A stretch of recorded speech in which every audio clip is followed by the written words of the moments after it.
अक्कलकोटमध्ये स्वामी समर्थ महाराजांच्या दर्शनासाठी रोज अनेक भक्त येत असत.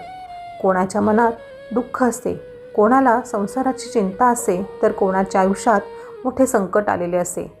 अशाच एका दिवशी एक गरीब भक्त स्वामींच्या दर्शनासाठी आला. त्याचे नाव होते गोविंदा. गोविंदा खूप साधा आणि प्रामाणिक माणूस होता. तो दिवसभर कष्ट करून आपल्या कुटुंबाचा उदरनिर्वाह करत असे. पण काही दिवसांपासून त्याच्या आयुष्यातून एकामागून एक संकटे येत होती. घरात अन्नाची कमतरता होती, काम मिळत नव्हते, कर्ज वाढत होते. एक दिवस खूप निराश होऊन तो स्वामी समर्थांच्या चरणी आला. स्वामी शांतपणे बसले होते. गोविंदाने स्वामींच्या चरणी डोके ठेवले आणि म्हणाला, महाराज, माझ्याकडून आता काहीच होत नाही. माझ्यावर खूप संकट आली आहेत. माझा संसार कसा चालेल? स्वामींनी त्याच्याकडे पाहिले आणि शांतपणे म्हणाले, घाबरू नकोस, श्रद्धा ठेव, सबुरी ठेव. गोविंदाला त्या शब्दातून मोठा आधार मिळाला. मनात एक प्रश्न होताच, फक्त श्रद्धा आणि सबुरीने माझे संकट कसं दूर होणार? तरीही त्याने स्वामींच्या शब्दांवर विश्वास ठेवला. दुसऱ्या दिवशी सकाळी तो पुन्हा कामाच्या शोधात निघाला. रस्त्यात त्याला एक वृद्ध माणूस भेटला. त्या वृद्धाने गोविंदाला विचारले, तू काम शोधतोयस का?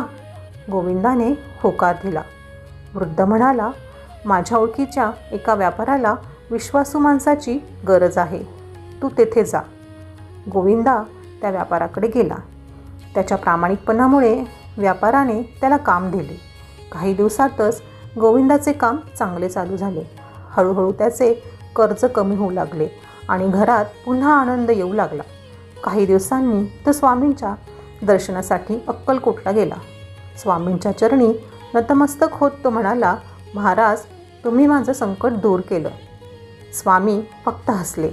गोविंदाच्या डोळ्यात अश्रू आले. त्याला त्या दिवशी एक मोठी गोष्ट समजली. स्वामी आपल्या भक्तांच्या हातात नेहमी चमत्कार देतातच असं नाही. कधीकधी ते योग्य दिशा देतात, योग्य माणसाला भेटवतात आणि संकटातून बाहेर पडण्याची शक्ती देतात. म्हणूनच आपल्या आयुष्यात कितीही मोठे संकट आलं तरी निराश होऊ नका. श्रद्धा ठेवा, सबुरी ठेवा आणि आपले प्रयत्न कधीही सोडू नका. स्वामींवर विश्वास ठेवून चांगले कर्म करत राहा.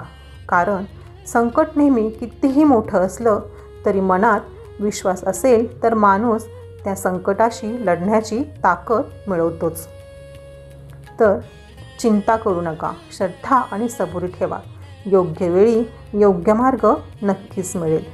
आता सर्वांनी मनापासून स्वामींचे नामस्मरण करूया. श्री स्वामी समर्थ. जर तुम्हाला हा भक्तिपूर्ण संदेश आवडला असेल तर व्हिडिओला लाईक करा आणि आपल्या स्वामी भक्तांपर्यंत शेअर करा. आणि अशाच भक्तिपूर्ण कथा ऐकण्यासाठी चॅनलला सबस्क्राईब करा. धन्यवाद.